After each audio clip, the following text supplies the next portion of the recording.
Sa patuloy na pagtataguyod ng maayos at tahimik na pagbabalik eskwela, hatid ng mga kapulisan, katuwang ang ibang ahensya, matagumpay na naisagawa ang Balik Eskwela Joint Community Outreach Program sa Basista, Pangasinan. Sa pamamagitan ng aktibong pakikibahagi sa mga makabuluhang programa tulad ng Balik Eskwela, na ipapakita ng mga pulis ang kanilang malasakit at dedikasyon, hindi lamang sa seguridad, kundi sa kabuuang kapakanan ng komunidad, lalo na ng mga kabataan. Yan ang balitang hatid ni Police Staff Sergeant John Del Supremo. Sa layuning may paramdam ang suporta sa mga batang mag-aaral ngayong pagbubukas ng klase, matagumpay na isinagawa ng mga kapulisan kasama ang TGPCRECIG, ang Balik Eskwela Joint Community Outreach Program sa Patakbo Elementary School sa bayan ng Basista, Pangasinan, nito lamang Hunyo 18, 2025. Ang programa ay naisakatuparan sa pakikipagtulungan ng Global Peacekeepers and Community Responder, Anti-Crime Intelligence Group, katuwang ang Rome Italy Mother Chapter sa pangunguna ni na Mr. and Mrs. Pauldine Mark Solomon Co.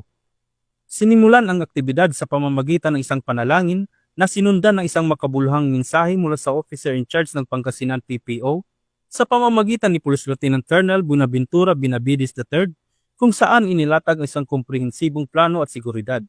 In line with this, we have laid down a comprehensive and proactive security framework to ensure the safety and security of our schools across the province.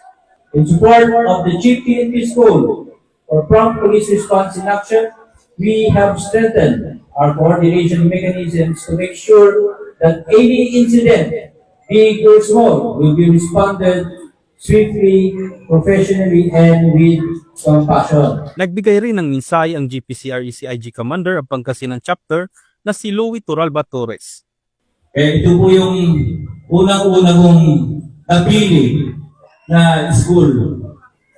Sabi ni Ma'am Daisy, founding president sa Italy, sabi niya sa akin, maghanap ka ng school na pwede natin tulungan, bigyan ng mga school supplies.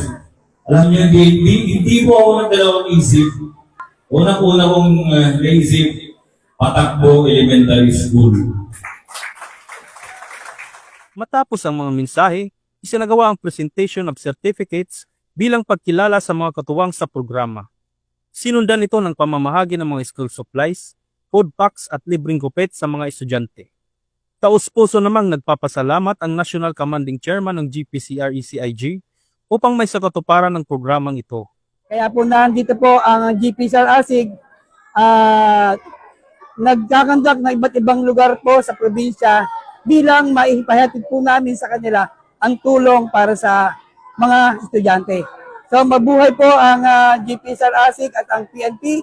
Andito po kami katuwang ng ating PNP, ang GPCRECIG. Maraming salamat po sa inyo. Ang ganitong uri ng inisyatiba ay patunay at patuloy na pag-abot ng serbisyo ng PNP at mga katuwang nito, hindi lamang sa usapin ng seguridad, kundi pati na rin sa paghubog at pagtulong sa kinabukasan ng mga kabataan. Mula dito sa Ilocos Region, ako ang inyong PNN correspondent, Police Staff Sergeant John Del Supremo, alagad ng batas, tagataguyod ng balitang pulis.